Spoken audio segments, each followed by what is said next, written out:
ini.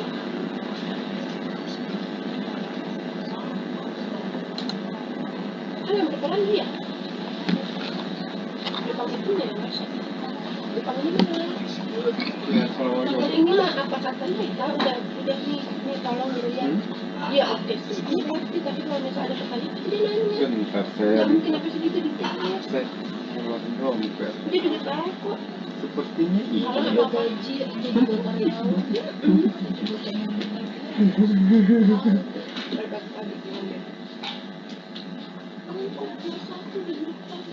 Enggak lah. Enggak lah.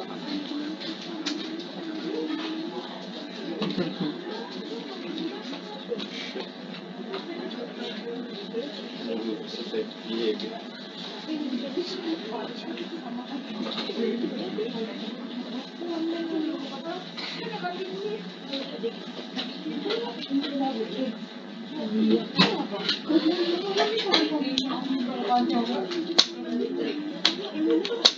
Aku mau cari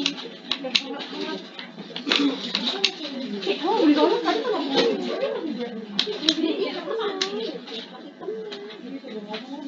Kata dia.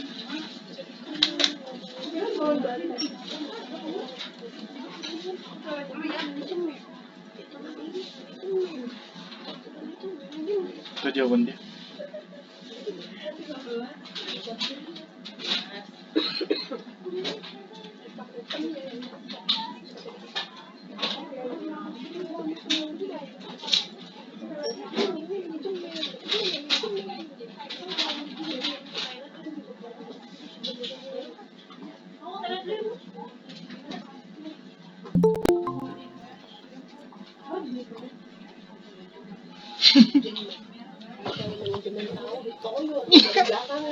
Assalamualaikum.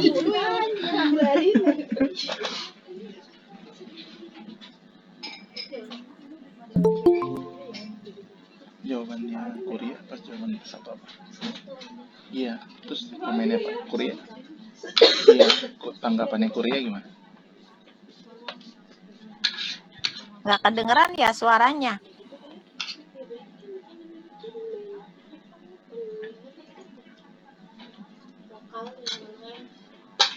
Habis ini tuh tinggal sesuap doang. Gila.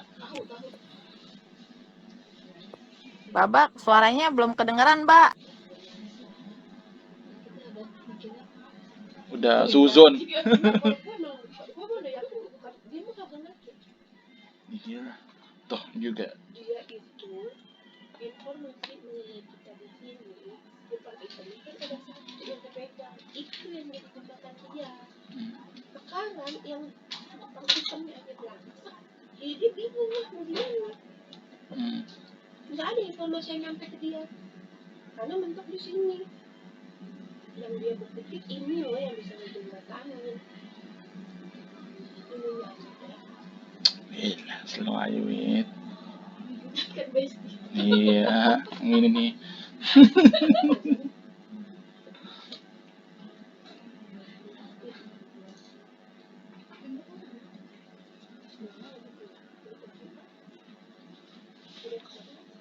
Ada nomor satu. Slow aja, slow. Ilah, demokrasi coy. Afwan, Pak Haji. Suaranya tidak terdengar. Atas. Kalau orang Banten, keren. Bisa besar ngomong kalau salah, buat santet. Nggak benar kalau salah, buat santet.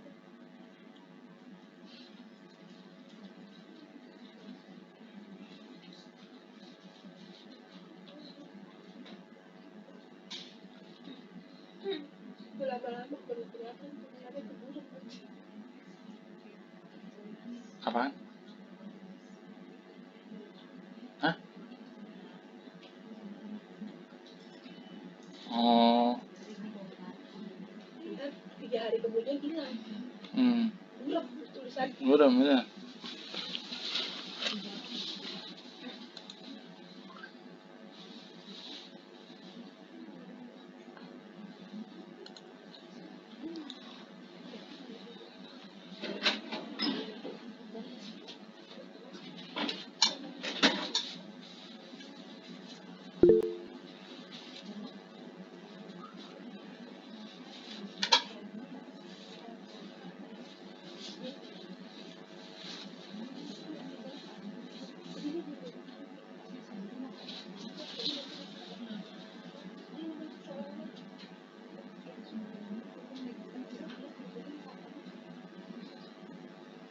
Ya tameng.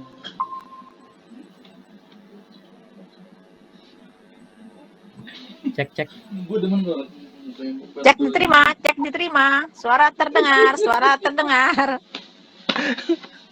Cek. Tadi kompanion apa itu kompanion? Nggak tahu. Aku salah klik kali. Ntar dicek lagi. Sudah terdengar. Mari kita mulai dengan sama-sama membaca basmalah. Bismillahirrahmanirrahim. Kita mau melanjutkan bincang-bincang kita dengan bahasan tentang surat Al-Bayyinah. Ini sebenarnya mau menyampaikan bahwa ada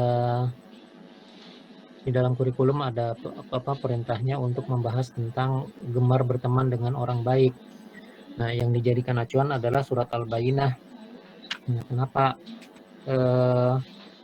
ini yang dipakai, surat Al-Bayyinah yang dipakai, saya nggak tahu. Tapi kita coba dulu, kita bahas dulu tentang orang-orang yang baik kalau menurut surat Al-Bayyinah. Jadi kemarin kita sudah membicarakan beberapa kriteria dari orang yang baik menurut surat Al-Bayyinah itu, yaitu adalah bahwa di dalam surat ini ada perintah Allah agar kita beribadah menyembah hanya kepada Allah dengan ikhlas. Nah, inilah yang dilakukan oleh orang-orang yang hanif. Nah, orang-orang yang hanif itu salah satu contohnya adalah Nabi Ibrahim alaihissalam. Ini salah satu contoh terbaiknya. Beliau dinyatakan oleh Allah Subhanahu wa taala sebagai orang yang beragama Islam, bukan Nasrani, bukan Yahudi. Beliau memiliki ketauhidan yang kokoh, memiliki akal yang sehat, sehingga bisa mendakwahkan ketauhidan itu dengan menggunakan logika yang benar. Bahwa Allah adalah Allah yang Maha Kuasa, Tuhan yang Maha Esa dan Maha Kuasa. Demikian juga bahwa perjalanan hidup Nabi Ibrahim alaihissalam menunjukkan kesempurnaan keikhlasannya dalam tiap aktivitas ibadahnya. Misalnya sewaktu beliau diperintahkan oleh Allah Subhanahu wa taala membawa anak istrinya yang baru anaknya yang baru dilahirkan, dan istrinya itu ke Baktah, yang waktu itu adalah tempat yang masih sunyi sepi. Itu. Kemudian ditinggalkan di situ. Itu dilakukan lillahi ta'ala, karena Allah Subhanahu wa ta'ala. Karena kalau bukan karena Allah Subhanahu wa ta'ala, nggak akan mungkin mau dia meninggalkan. Itu anak-anak yang baru pertama dia punya gitu, sesudah sekian lama ditunggu-tunggu. Dan sesudah itu ada peristiwa lagi di mana Nabi Ibrahim harus menyembelih anaknya karena perintah Allah Subhanahu wa ta'ala. Itu pun dilakukan karena keikhlasannya itu. Jadi keikhlasan Nabi Ibrahim alaihissalam di dalam melakukan setiap aktivitas ibadahnya itu sudah tidak diragukan lagi. Nah, ini adalah model-model yang terbaik yang bisa kita lihat, yang bisa kita saksikan berdasarkan informasi yang datang kepada kita dari ayat-ayat Al-Quran tentang orang-orang yang baik. Nah, ini orang-orang yang seperti itu. Nah, kemudian di dalam ayat-ayat berikutnya Allah menyampaikan tentang ciri-ciri orang yang termasuk seburuk-buruknya makhluk, syarrul bariyah, dan sebaik-baiknya makhluk, khairul bariyah. Jadi ini sebagai pembanding gitu. Karena kita udah tahu yang orang-orang yang baik, yang ibadahnya ikhlas menyembah Allah Subhanahu wa taala saja dengan contoh dari Nabi Ibrahim. Kemudian secara umum Allah menyebutkan tentang bentuk makhluk yang terburuk. Jadi ketika disebutkan sebagai makhluk, nah di antara makhluk Allah yang banyak ini, nah ini ada yang terburuk. Nah, ini kan sejalan dengan ayat-ayat yang sudah kita pelajari dulu ketika diciptakan dengan ahsani taqwim.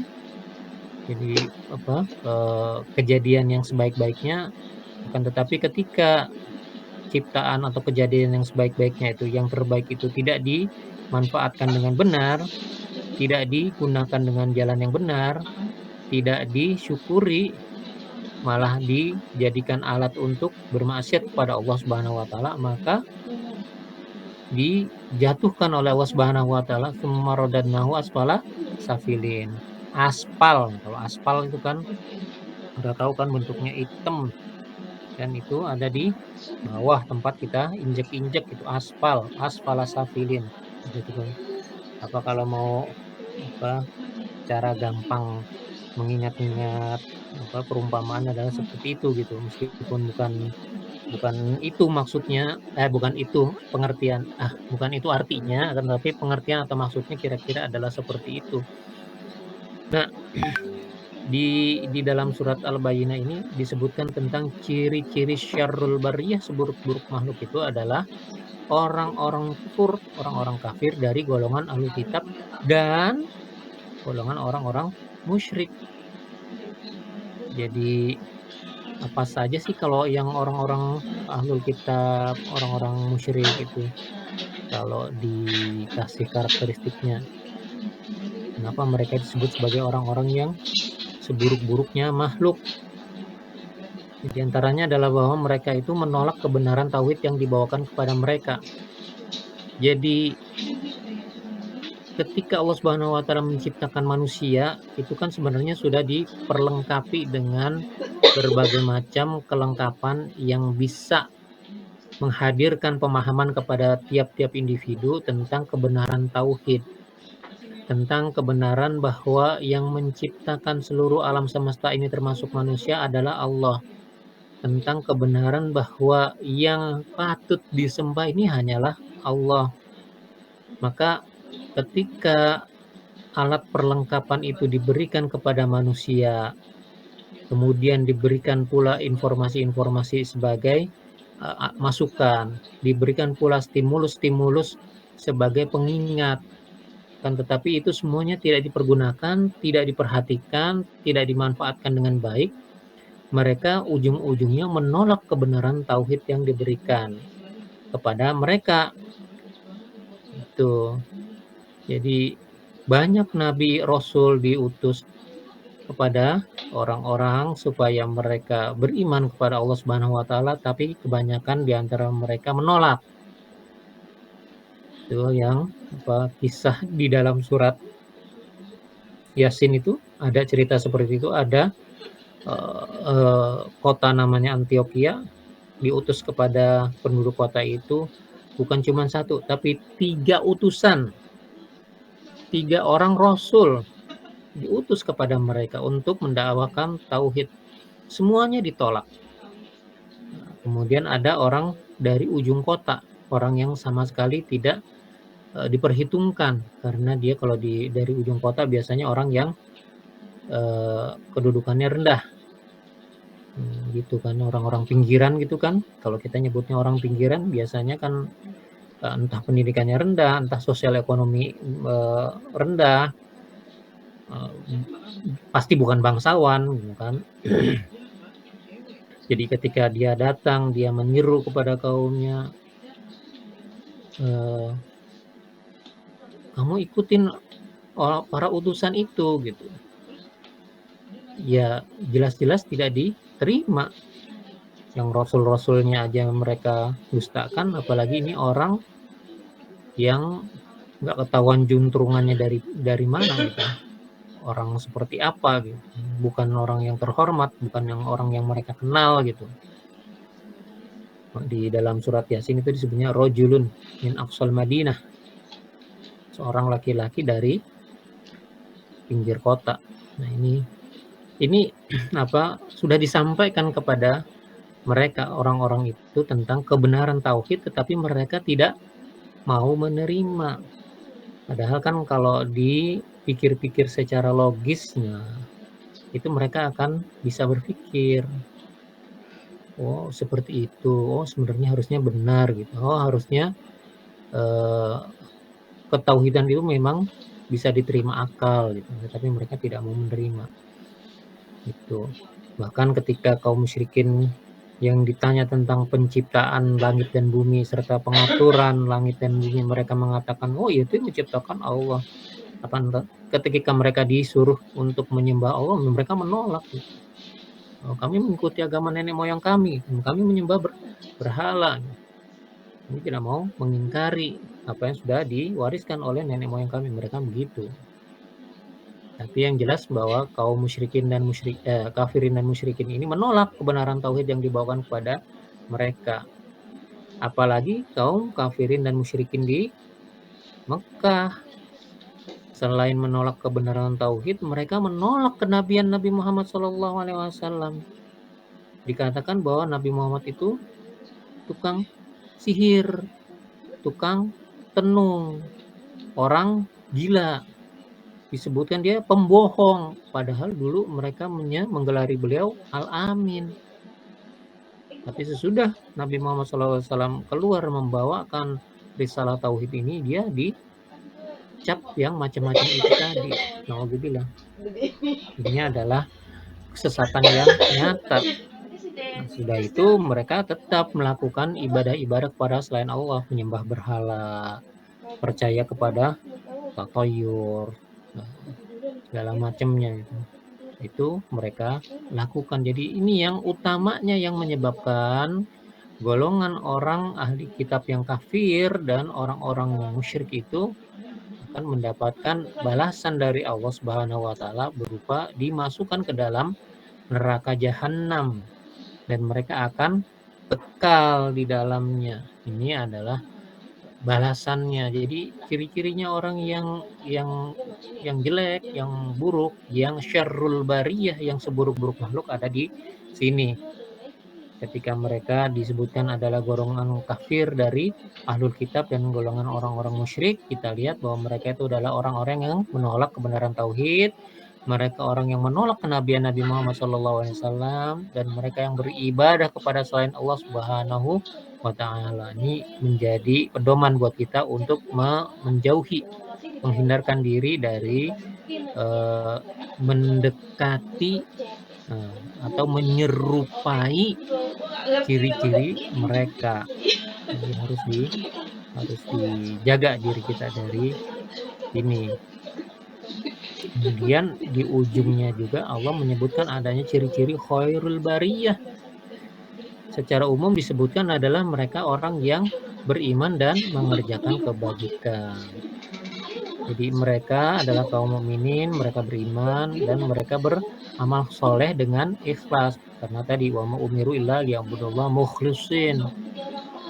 Nah, ini karena apa? Karena mereka memiliki dasar keimanan yang kuat. Gitu. Nah, di ujung surat Al-Bayyinah disebutkan siapa mereka ini, ada zalika liman khosya rabbah. Mereka ini orang-orang yang mendapatkan ganjaran terbaik dari Allah adalah liman khosya rabbah, orang-orang yang takut kepada Tuhannya. Nah, kalau kita mengikuti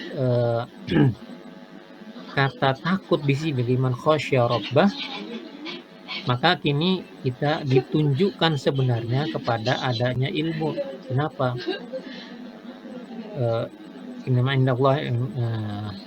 Yang takut kepada Allah itu min ibadihi ulama. Inna yakhshallaha min ibadihi ulama. Jadi siapa yang takut kepada Allah adalah hamba-hamba Allah dari kalangan orang-orang yang berilmu. Tuh. Jadi kalau kaum mukminin yang mendapatkan ganjaran dari Allah berupa surga Aden, mereka kekal di dalamnya, itu adalah orang-orang yang takut kepada Allah. Ini menunjukkan ada ilmu di dalam diri mereka. Maka ciri-cirinya sebenarnya ada 3. Khairul bariyah, orang-orang yang menjadi sebaik-baiknya makhluk itu ada 3, yaitu iman, amal, dan ilmu. Itu balasannya apa? Surga. Dan apa? Dan keridoan. Ini udah yang paling mahal nih. Karena keridoan Allah itu adalah sesuatu yang paling mahal, itu paling tinggi. Karena Allah ridho sama mereka, ya apapun akan diberikan oleh Allah Subhanahu wa taala. Nah, karena dengan demikian maka ridholah semua yang mendapatkan keridhaan Allah itu. Ya udahlah. Mau apa lagi yang diminta? Karena tanpa mereka minta pun, hanya terbetik di dalam hatinya, itu sudah akan disediakan oleh Allah Subhanahu wa taala. Itu adalah kehidupan di dalam surga. cirinya orang yang bisa masuk itu ada 3 tadi, beriman, berilmu, dan beramal. Nah, ini sebenarnya yang menjadi dasar buat kita ketika kita diperintahkan untuk mencari teman yang terbaik. Teman yang terbaik itu harus berdasarkan itu tadi. Ada iman, ada ilmu, ada amalnya. Ketika orang kita lihat imannya benar, ilmunya tinggi, amalnya soleh, nah itu yang mesti ditemani.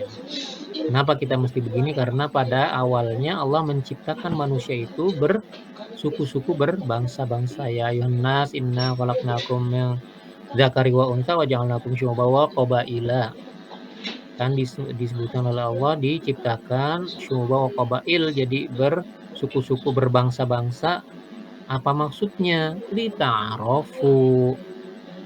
Gitu. Dari suku bangsa yang banyak itu kita saling mengenal. Ini baru saling mengenal ya, baru acquaintance gitu. Jadi baru tahu gitu, baru kenal doang. Nah, terus ini yang rame dulu, pernah rame di Indonesia ini, kita masuknya ke Al-Maidah ayat yang 51 itu. Ya ayyuhalladzina amanu la tattakhidul yahuda wan nasara awliya ba'duhum awliya'u ba'd may yatawallahum minkum fa innahu minhum innallaha la yahdil qaumal zalimin. Jadi kita sampai kepada pertemanan, masalah pertemanan. Nah, tadi kan cuman syu'uba wa qabail lita'arofu. Jadi kita tahu ada penciptaan Allah tentang suku-suku, tentang bangsa-bangsa di dunia ini. Karena tadinya diciptakan dari laki-laki seorang, perempuan seorang, kemudian jadi berkembang biak jadi banyak. Itu kita ta'arofu. Kita cukup mengenal dulu nih. Itu akan tapi ketika kita menjadi kita sampai pada tahap pertemanan, nah masuknya ke dalam dalam surat Al-Maidah ayat 51, wahai orang-orang yang beriman, jangan kamu menjadikan orang Yahudi dan Nasrani sebagai teman setiamu. Kan dulu pernah heboh nih katanya, wah ayat 51-nya di rubah-rubah nih terjemahnya, ini Quran palsu gitu. Bukan Quran palsu, memang terjemahnya seperti itu karena kata aulia menurut para mufasir itu adalah bentuk jamak dari kata wali, dan secara harfiah kata ini berarti dekat, close, sehingga menunjukkan dari kata dekat ini bisa dengan teman dekat, teman akrab, teman setia, bisa juga kekasih, bisa juga penolong karena penolong itu yang dekat dengan kita, ya, bisa juga sekutu atau pelindung atau pembela. Dan yang waktu itu rame disebutkan adalah pengertian atau penerjemahan kata aulia itu sebagai pemimpin gitu. Makanya ketika diterjemahkan kata aulia itu masukkan ke dalam kata teman setia, banyak yang protes nih, terus mereka bilang itu adalah pemalsuan gitu, padahal bukan pemalsuan, ini memang hanya penyebutan yang lebih dekat kepada terjemahan tekstualnya, karena aulia itu dari kata dasarnya itu menjadi dekat, wali itu dekat gitu. Di wali Allah itu maksudnya yang dekat dengan Allah gitu. Wali kelas ya dekat dengan kelas, wali murid ya dekat dengan murid-murid gitu. Kalau guru kelas biasa mungkin tidak terlalu dekat, tapi wali murid harusnya bisa lebih dekat dengan murid yang menjadi asuhannya. Nah, orang tua garis miring wali murid.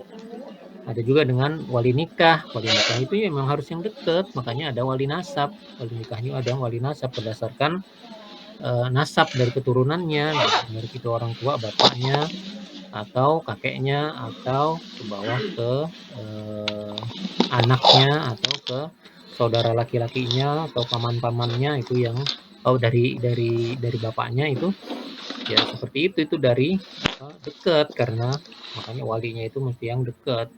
Jangan tahu-tahu ujuk-ujuk lari ke wali hakim kalau masih ada wali nasab.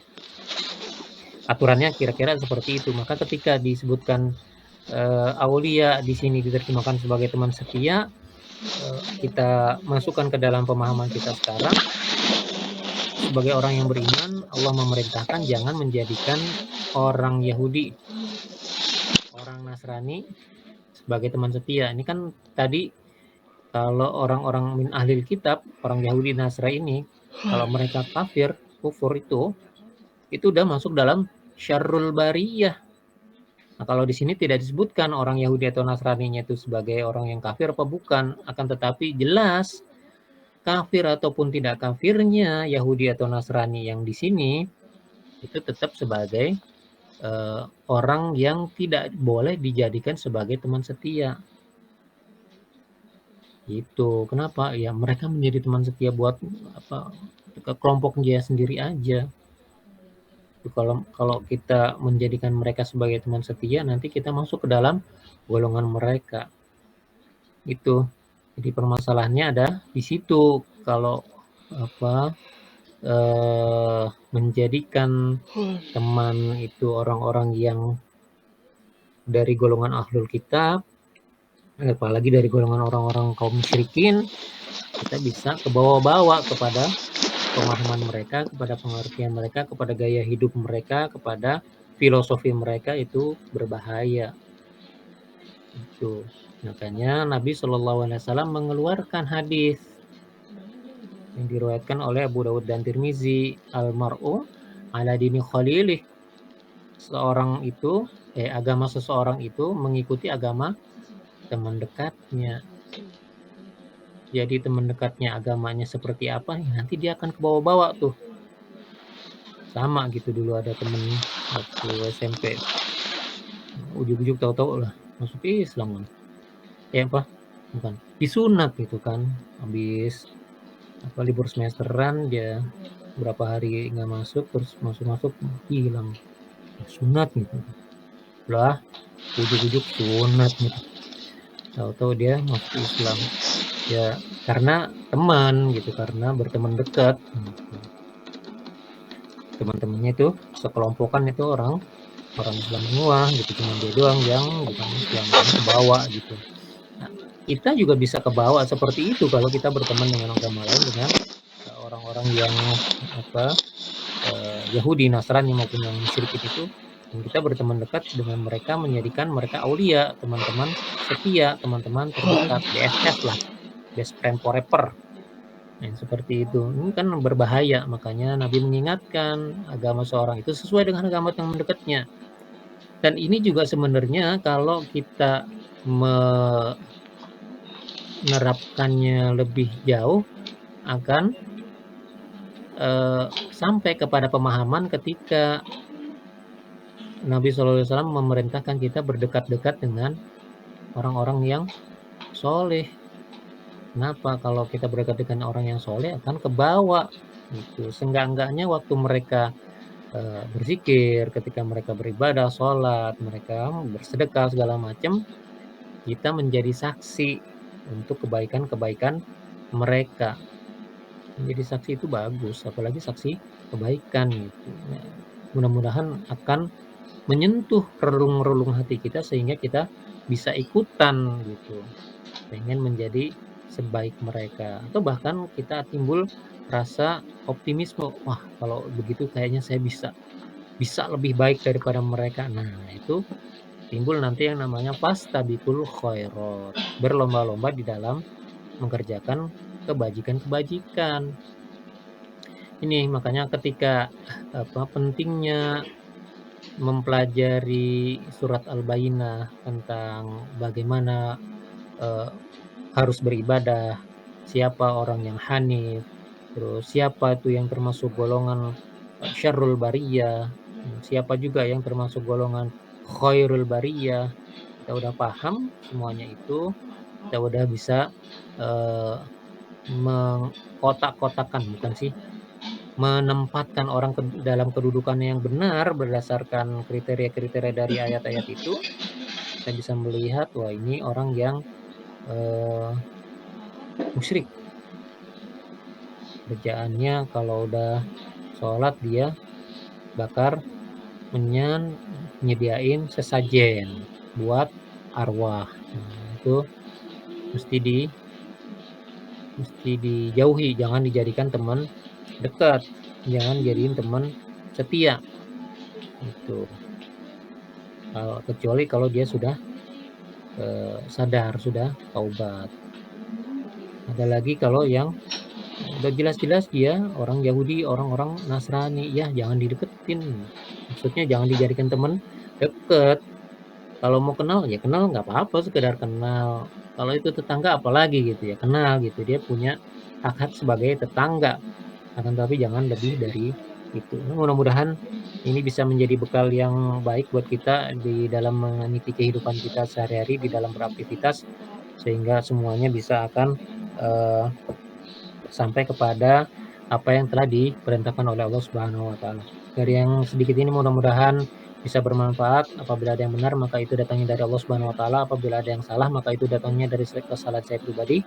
Saya mohon ampun kepada Allah, saya mohon maaf kepada teman-teman semuanya. Mari kita akhiri dengan membaca hamdalah. Alhamdulillahirabbil alamin. Kita tutup dengan doa kafaratul majelis. Mudah-mudahan pertemuan kita akan menjadi pertemuan yang diberkati dan dirahmati Allah Subhanahu wa taala, dan perpisahan kita nanti akan menjadi perpisahan yang diampuni dan diridhai oleh Allah Subhanahu wa taala. Subhanakallahumma wa bihamdika asyhadu an la ilaha illa anta astaghfiruka wa atubu ilaik. Dari saya cukup sekian dulu. Wassalamualaikum warahmatullahi wabarakatuh. Waalaikumsalam warahmatullahi wabarakatuh. Oh, apa? Yang dibuat sama cosplay. Iya, cosplay. Cosplay. Iya.